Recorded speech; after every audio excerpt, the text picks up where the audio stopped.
नमस्कार, स्वागत है आपका। मैं हूं आपके साथ दिनेश अवस्थी। कैबिनेट की बैठक में प्रदेश के किसानों और गरीबों को घरेलू और कृषि उपभोक्ताओं को अलग अलग मामलों में सब्सिडी देने का निर्णय लिया गया। इसमें किसानों को 15,722 करोड़ रुपए की सब्सिडी दी जाएगी। गृह ज्योति योजना के तहत घरेलू उपभोक्ताओं को 5,000 करोड़ रुपए की सब्सिडी दी जाएगी। कैबिनेट की बैठक में इसका अहम फैसला लिया गया। गृह मंत्री नरोत्तम मिश्रा ने कहा कि सरकार के इस निर्णय से किसानों और गरीबों को 1500 फ्लोर मिलों को फायदा पहुंचेगा। मुख्यमंत्री शिवराज सिंह चौहान की अध्यक्षता में हुई वर्चुअल कैबिनेट बैठक में 89 आदिवासी विकास खंडों में राशन आपके द्वार योजना शुरू करने का निर्णय लिया गया। इस योजना से प्रदेश के 23,80,000 आदिवासी परिवारों को इसका लाभ मिलेगा। इस योजना के तहत आदिवासी विकास खंडों के 7,500 गांव में रहने वाले आदिवासी परिवारों को सार्वजनिक वितरण प्रणाली के माध्यम से खाद्यान्न उपलब्ध कराया जाएगा। इस योजना के तहत हितग्राहियों को खाद्यान्न लेने के लिए दूर दूर सार्वजनिक वितरण प्रणाली की दुकानों तक भी जाना नहीं पड़ेगा, बल्कि खाद्यान्न उनके घरों तक पहुंचाया जाएगा। मुख्यमंत्री शिवराज सिंह चौहान ने 18 सितंबर को जबलपुर में राशन आपके द्वार योजना लागू करने की घोषणा की थी। नरोत्तम मिश्रा ने कहा कि फिलहाल ये योजना उन विकास खंडों में लागू नहीं की जाएगी जहां पर उपचुनाव हो रहे हैं। गांव तक राशन पहुंचाने के लिए आदिवासी युवाओं के वाहन किराए पर लिए जाएंगे और इन वाहनों को खरीदने के लिए बैंक से सरकार के द्वारा ऋण भी दिलाया जाएगा। साथ ही प्रोत्साहन राशि और ब्याज अनुदान भी सरकार देगी। इसके अलावा 10,000 वाहन मालिकों को मेहनताना भी हर महीने दिया जाएगा। साथ ही अन्य खर्चों के लिए लगभग 16,000 रुपए दिए जाएंगे। हालांकि कांग्रेस इस पूरे मामले को लेकर चुनाव आयोग जाने की बात कह रही है और प्रदेश सरकार के खिलाफ शिकायत करें। वहीं कांग्रेस पार्टी से इसे पूरे मामले को, इस पूरी घोषणाओं को चुनावी स्टंट करार दे रही है। लेकिन अब इस पूरे मामले को लेकर के बयानबाजियों का दौर शुरू हो गया है, राजनीतिक माहौल गर्मा गया है। क्या कुछ इस पूरे मामले को लेकर आरोप प्रत्यारोप लगे हैं, पहले उस पर नजर डालते हैं, उसके बाद हम इस पूरे विषय पर चर्चा करेंगे। आज ही कैबिनेट की बैठक में हमने तय किया है अलग अलग श्रेणी के हमारे किसान भाई और बहनों के लिए सस्ती बिजली देने के लिए हम 15,000 करोड़ से ज्यादा की सब्सिडी देंगे सरकार की तरफ से। ऐसे किसानों को 15,722 करोड़ की सब्सिडी देने का आज मध्य प्रदेश की कैबिनेट ने तय किया है। इसी तरह से जो हमारे गृह ज्योति योजना के घरेलू उपभोक्ता हैं, इन सभी उपभोक्ताओं को 5,000 करोड़ रुपए के लगभग की सब्सिडी देने का तय किया है। अगर हम इन दोनों को जोड़ दें तो 20,500 करोड़ से ज्यादा की सब्सिडी आज घरेलू उपभोक्ताओं को और किसानों को सब्सिडी देने का तय किया है। देखिए, मध्य प्रदेश में जैसे ही चुनाव आता है, भारतीय जनता पार्टी के नेता आंखों में धूल झोंकने निकल पड़ते हैं। झूठी बातें, झूठी घोषणाएं, सिंगरौली को सिंगापुर, मैहर को स्मार्ट सिटी और 22,000 से ज्यादा पुरानी घोषणाएं। प्रदेश की जनता बेरोजगारी, महंगाई, पेट्रोल, डीजल, अपराध, महिला अपराध, तमाम मुद्दों से परेशान है। लेकिन भारतीय जनता पार्टी के नेता केवल और केवल झूठ बोल रहे हैं, जनता की आंखों में धूल झोंकने की कोशिश कर रहे हैं। अब ये झूठ प्रपंच का रंग नहीं चढ़ने वाला है। जनता भाजपा को अच्छे से पहचान गई है। चारों क्षेत्रों में भाजपा की करारी हार तय है। तो वहीं बीजेपी इन पूरे फैसलों को लेकर साफ तौर पर यह कह रही है कि ये आदिवासी समाज के हित में लिए गए निर्णय हैं। तो वहीं दूसरी तरफ कांग्रेस लगातार निशाना साध रही है। कांग्रेस का यह कहना है कि ये सब चुनावी स्टंट हैं। जैसे ही चुनाव करीब आते हैं, इस तरह की फर्जी घोषणाएं की जाती हैं और लोगों को भ्रमित किया जाता है। अब देखना यह होगा कि आखिर इस पूरे मामले को लेकर के कितनी राजनीति बढ़ सकती है और चुनावी माहौल में इस तरह की बयानबाजियां और इस तरह के मुद्दे विपक्ष अगर उठाती है तो इसका कितना कुछ असर देखने को मिलेगा। चलिए, इसी विषय पर आज हम चर्चा कर रहे हैं। मेहमान हमारे साथ बीजेपी से धैर्यवर्धन शर्मा जी हैं और प्रदेश प्रवक्ता कांग्रेस डॉक्टर ब्रजेश पांडे हमारे साथ जुड़ गए हैं। दोनों मेहमानों का बहुत बहुत स्वागत है हमारे कार्यक्रम में। सबसे पहले सवाल धैर्यवर्धन जी आप ही से है।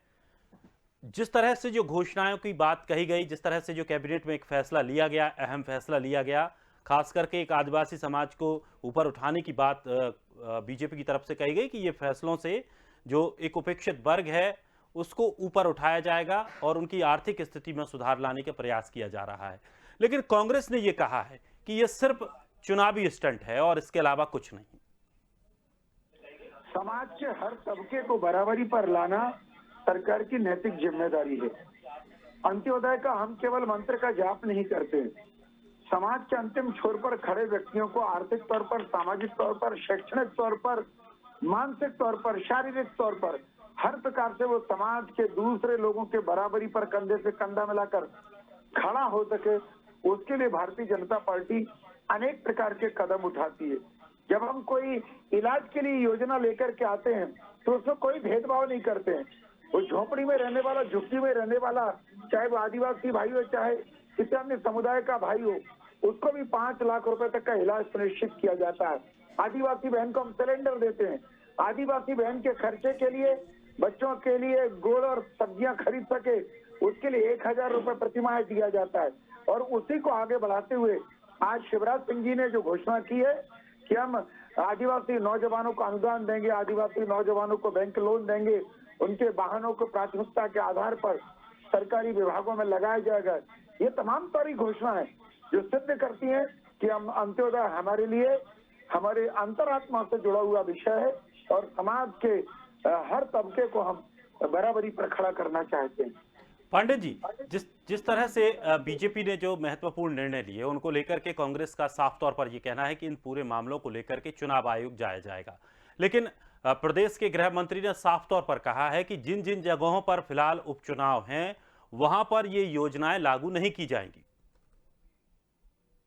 सबसे महत्वपूर्ण बात ये होती है अवस्थी कि भारतीय जनता पार्टी क्या कहती है, भारतीय जनता पार्टी के नेता क्या करते हैं, इससे ज्यादा गौर करने वाली बातें ये होती है कि मध्य प्रदेश के मुख्यमंत्री को ये सब घोषणाएं, ये सब योजनाएं तब याद आती हैं जब किसी जगह पर मध्य प्रदेश में चुनाव हो रहा होता है। इसके पहले इनको न कोई घोषणाएं याद आती हैं, न इनको किसान भाइयों का दर्द याद आता है, न किसान भाइयों को किसी पीड़ा को से निजात दिलाने के लिए अपनी ओर से कोई प्रयास करते हैं। हम समझते हैं कि इनकी स्थिति ऐसी हो गई है कि 4 दिन की चांदनी फिर अंधेरी रात। अरे आपके मुखिया कुछ कहते हैं, आपके माननीय गृह मंत्री जी कुछ कहते हैं, और आश्चर्य का विषय है कि कम से कम संविधान के, कानून के जानकार होने के बाद क्या इसका लाभ ये चुनाव में लेने का प्रयास नहीं करेंगे? क्या ये नहीं बताना चाहेंगे कि जब चुनाव चल रहा हो इस तरह की घोषणाएं करके भले हम अभी 4 जगहों पे छोड़ दें, बाद में हम इसको लागू करेंगे? इसका सीधा सा लाभ अगर अवस्थी साहब किसी को मिलता है तो उन 4 जगह के मतदाताओं को लेने के लिए ये घोषणाएं की गई हैं, और जबकि होना कुछ नहीं है। हम अच्छी तरीके से जानते हैं इनकी स्थिति ऐसी रहती है कि सिर मुड़ाते ही ओले पड़े। ये बहुत सी कार्य शुरू करते हैं, उस कार्य में दूरगामी परिणाम इनके हानिजनक होते हैं। कभी दूरदृष्टा वाली सोच तो रही नहीं है। क्या जरूरत थी कि इस समय जब मध्य प्रदेश के अंदर कोड ऑफ कंडक्ट लगा है, आचार संहिता लागू है, आप इस तरह की घोषणाएं करें? केवल और केवल मतदाताओं को रिझाने के लिए, उनको लालीपाप देने के लिए कि इस तरह का थोथा प्रयास करते हैं जिस पर ये सफल होने वाले नहीं है, पहली बात। दूसरी बात अवस्थी साहब, मैं आपके माध्यम से ये कहना चाह रहा हूँ कि आप कितने भी पैकेज की घोषणा कर दें, 15,722 करोड़ का पैकेज की आपने घोषणा कर दिया कि आप सब्सिडी देंगे, बरसात आज से तो शुरू नहीं हुई है, बरसात का मौसम आज या कल से शुरू नहीं हुआ है। आप इस घोषणा को लेकर के पहले भी ऐलान नहीं कर सकते थे, लेकिन आपने ऐलान नहीं किया, आपकी नियति में खोट है। और आपको मैं बता दूं अवस्थी साहब, ये चुनाव के बाद कुछ न कुछ नया स्ट्रक्चर फिर लागू कर देंगे कि साहब क्या करें, हमारे पास पैसे नहीं, हम दिवाली की स्थिति में। तो कहीं न कहीं मध्य प्रदेश सरकार का जो आइसोमेट्रिक प्लान है, खासतौर से अन्नदाता किसानों के लिए, वो बहुत कंफ्यूज है। और अन्नदाता किसान क्या, प्रदेश का मध्यम वर्गीय परिवार, जैसे हमारे आदरणीय हरिवर्धन शर्मा है, हम तो आप सब लोग हैं, मध्यम वर्गीय परिवार के लिए इनके पास कोई योजनाएं नहीं है। मध्य प्रदेश की कांग्रेस की सरकार, कमलनाथ जी की सरकार ने किसानों के लिए जितनी भी योजनाएं शुरू की थी, इन्होंने उन सारी योजनाओं को बंद कर दिया। किसानों को कर्ज माफ करने की बात कमलनाथ जी ने शुरू किया था और कृषि मंत्री ने विधानसभा में ऑफिशियली जो है एक्सेप्ट किया और कहा साहब कि किसानों का कर्ज माफ हुआ है। हमने बिजली बिल हाफ किया था, इन्होंने बिजली बिल चौगुना कर दिया। हमने स्वामीनाथन नायक की रिपोर्ट लागू करने का प्रयास किया था, उनने उसको भी अंधेरे में डाल दिया। सबसे बड़ी बात अवस्थी साहब, आपके माध्यम से मैं धैर्यवर्धन शर्मा जी से कहना चाहता हूँ कि मध्य प्रदेश के यशस्वी मुख्यमंत्री कमलनाथ जी ने किसानों के लिए गेहूं, धान, कपास, अरहर, सरसों, सोयाबीन, लहसुन, टमाटर, प्याज, गन्ने पर जो बोनस देने का इंफ्रास्ट्रक्चर मध्य प्रदेश के विधानसभा में लाया था, क्या आवश्यकता थी कि आप उस पूरे की पूरी अधोसंरचना को ही लिपापोती कर दो? तो कम से कम अपनी स्थिति साफ रखें, चलिए। अपनी नीयत साफ रखें, अपनी मनसा साफ रखें, तब जाकर के अन्नदाता किसान आपकी बातों चलिए। को जमीनी स्तर पर स्वीकार करें। धैर्यवर्धन जी, देखिए ब्रजेश जी बहुत अच्छी बातें कहने का प्रयास कर रहे हैं, पर चुनाव में या राजनीतिक क्षेत्र में काम करने वाले लोग भली भांति जानते हैं कि असल बैरोमीटर कौन है। असल मापक यंत्र तो जनता जनार्दन है, जिनने शिवराज जी को भी मापा और कमलनाथ जी को भी भांपा है। कमलनाथ जी इतने लोकप्रिय होते तो 28 सीटों के उपचुनावों में कांग्रेस भरभरा करके आती, जबकि आपने कटुता के सारे इतिहास रच डाला। इतनी कटु भाषा का प्रयोग किया, इतने आरोप प्रत्यारोप लगाए। सुन लीजिए, नहीं ब्रजेश जी मेरी बात सुन लीजिए, मैं आपने अभी समय है, एक दूसरे की बात आराम से हम कर सकते हैं। मेरा इतना सा निवेदन है कि यदि ये किसान की कर्ज माफी की बात करते हैं तो ये मध्य प्रदेश में संख्या बताएं कि 50,000 रुपए के कर्ज माफ कितने किसानों के किए, 1 लाख रुपए का कर्जा माफ कितने किसानों का किया, 1.5 लाख का कितने किसानों का कर्जा माफ किया, 2 लाख का कर्जा माफ कितने किसानों का किया। और राहुल गांधी जी को उंगलियों के फोटो भी छपवाइए, इश्तेहार दीजिए कांग्रेस पार्टी की ओर से कि 1, 2, 3, 4, 5, 6, 7, 8, 9, 10 दिन में 2 लाख रुपए तक का कर्जा माफ होगा। ये आप ऑडियो फिर से चलवाइए, ये वीडियो फिर से चलवाइए और वो सूची दीजिए। ये आपका भ्रम था। ये आप पूरे मध्य प्रदेश के किसानों को 5 साल तक किसान माफी की फिल्म दिखा करके, कर्ज माफी की एपिसोड चला करके आप चुनावी लाभ लेना चाहते थे। आपने लोगों को छला है, कोई कर्जा माफ नहीं किया। किसी के 5,000, किसी के 10,000, किसी के 15,000, किसी के 20,000 छुटपुट कर्जा माफ करके आपने केवल सौगंध खाने का काम कर लिया कि आप सौगंध खा सकते हो, कुछ ना कुछ माफ किया है। वादा कुछ और था, काम कुछ और किया आपने।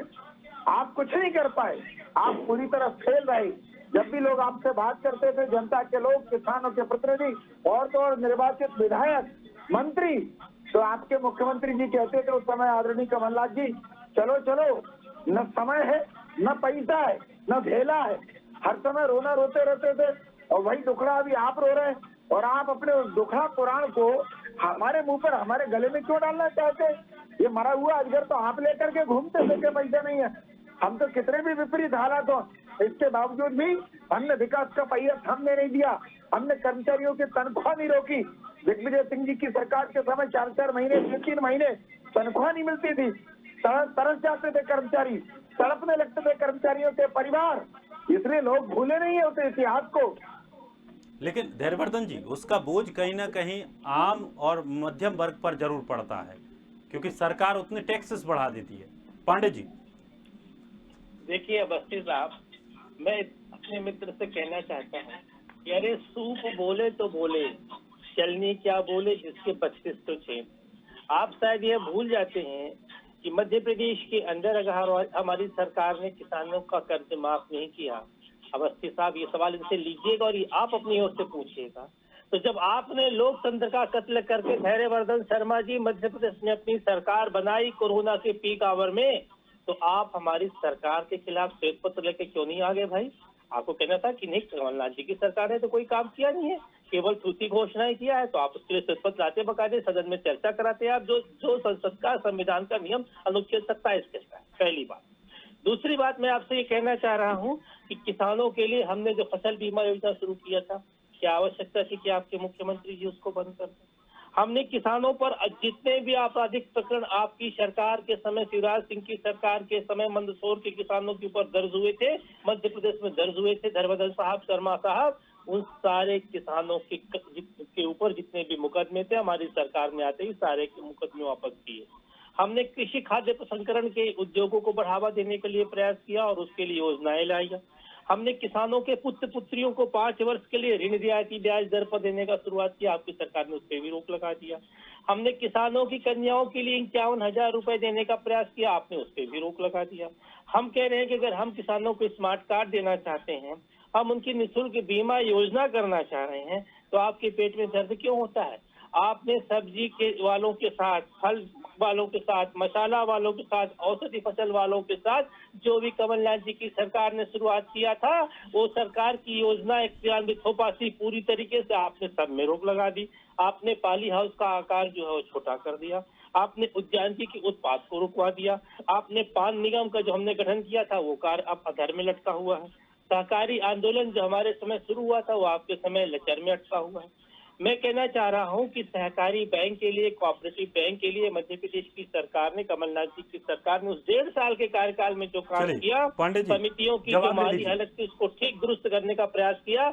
आखिर क्यों धैर्यवर्धन शर्मा जी आज कोऑपरेटिव संस्थाएं मध्य प्रदेश के अंदर कह रही हैं कि साहब हम तो दिवाली के कगार में जा रहे हैं? आखिर कहीं न कहीं आपकी योजनाओं में खोट है, आपकी कहीं न कहीं नीतियों में खोट है, उसको दुरुस्त कीजिए। मत्स्य पालन को बढ़ावा देने की बात हो, चाहे सिंचाई समितियों को बढ़ावा देने की बात हो, कमलनाथ जी की सरकार ने जो भी कार्य किया अवस्थी साहब, उन योजनाओं को पलीता लगाने का कार्य किसने किया? चलिए जवाब ले लेते हैं। जवाब क्या तोता रटन से काम चल जाएगा?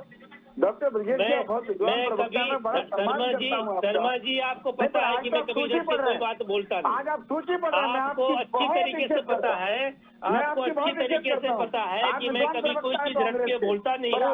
और मैं आपको एक बात और बता दूं, मैं एक बात आपको बता दूं शर्मा जी, कम से कम तुलसीदास जी की चौपाई को याद कर लीजिए, तुलसीदास जी की चौपाई को याद कर लीजिए शर्मा जी, कि मत की भूल भुलाई जब से ही जतन जहाँ नहीं पाई, चलिए प्रभाव पांडे जी, इसलिए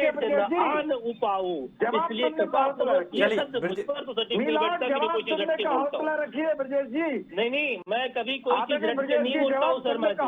मैं अपनी मौलिकता पे, अपनी संकल्पबद्धता पे, नम्रता से बातें करता हूँ। मैं कभी कोई चीज रट के नहीं बोलता हूँ शर्मा जी। इसलिए कृपापूर्वक इस शब्द को आप डिलीट करिए। आप जवाब सुनिए। देखिए आप ये मत कहिए कि मैं कुछ रट के बोलता हूँ। हाँ मैंने सुनिए सर, कांग्रेस के प्रवक्ता महोदय की बात रट के नहीं बोलता हूँ। प्लीज आप इंटरप्ट कर रहे हैं, आप चाह रहे हैं कि मैं ना बोलता हूँ, रुकिए। नहीं आप बोले, आपको मैं पूरा अवसर दूंगा, पर आप ये मत कहिए कि कोई चीज रट के।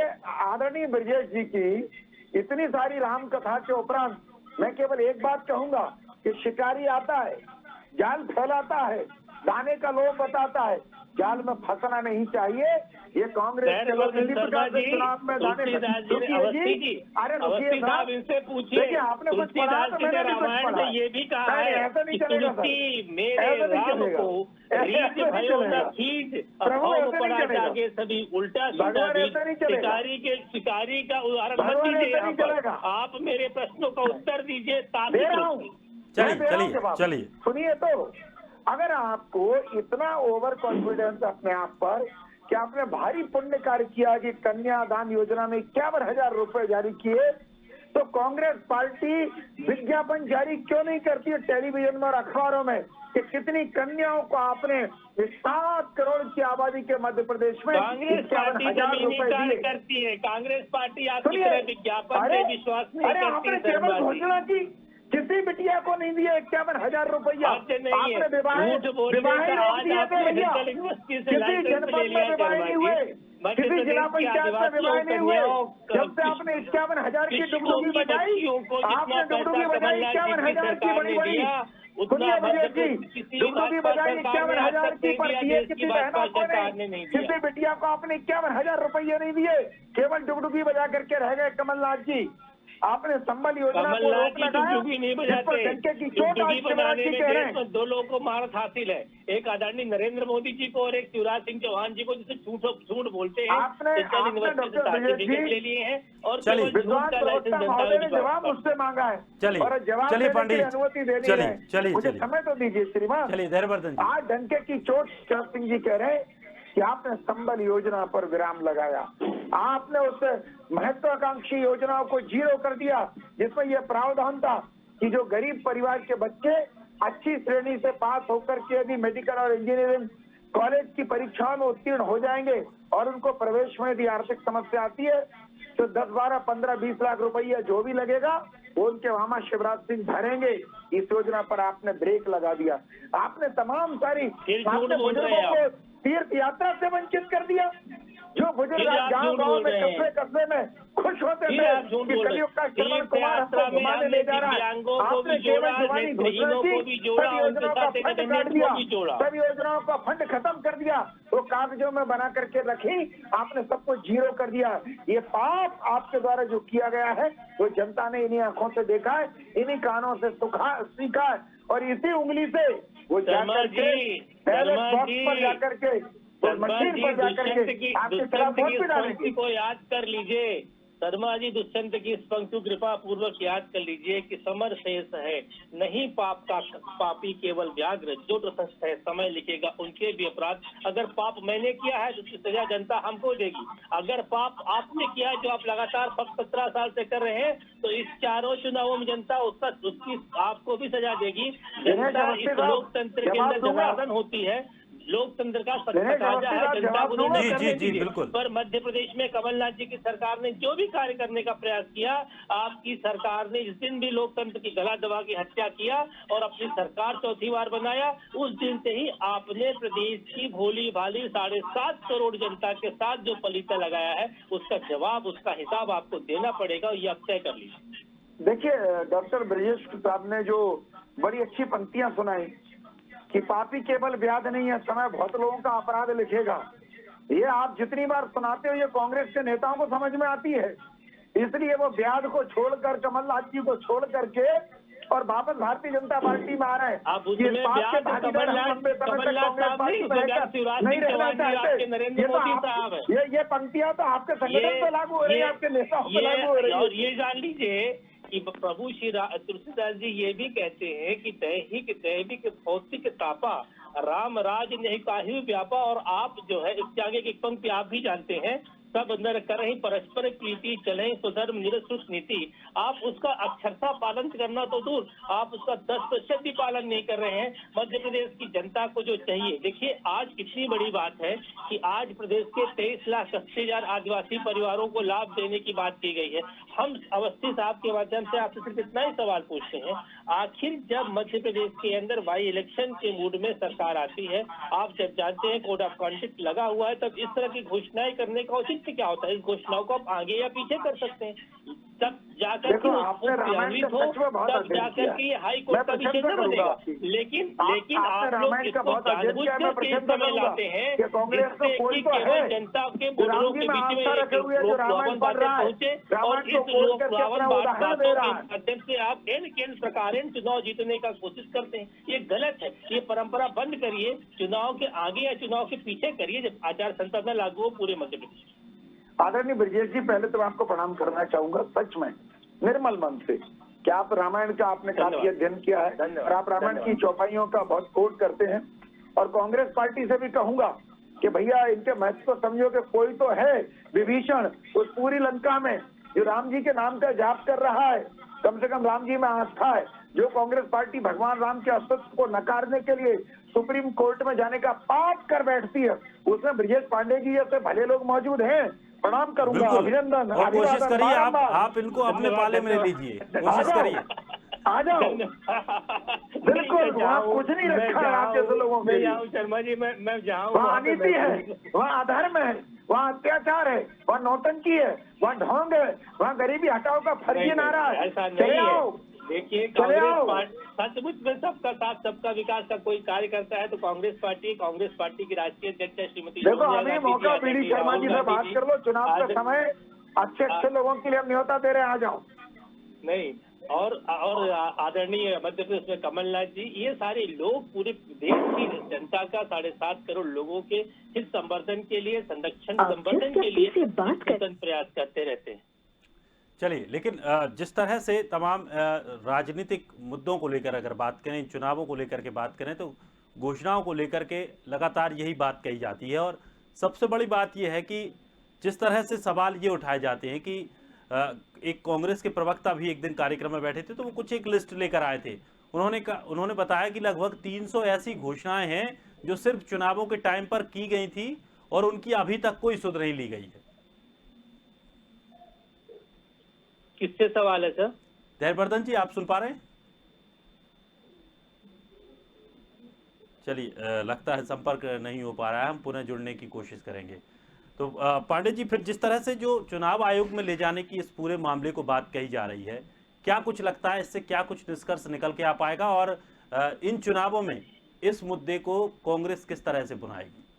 देखिए अवस्थी साहब, हम समझते हैं कि आप मध्य प्रदेश की पत्रकारिता के पहली पंक्ति में बड़े प्रखर पत्रकार हैं और तरफ से सैकड़ों में आपकी गिनती होती है। ये बड़ी सीधी सी बात है।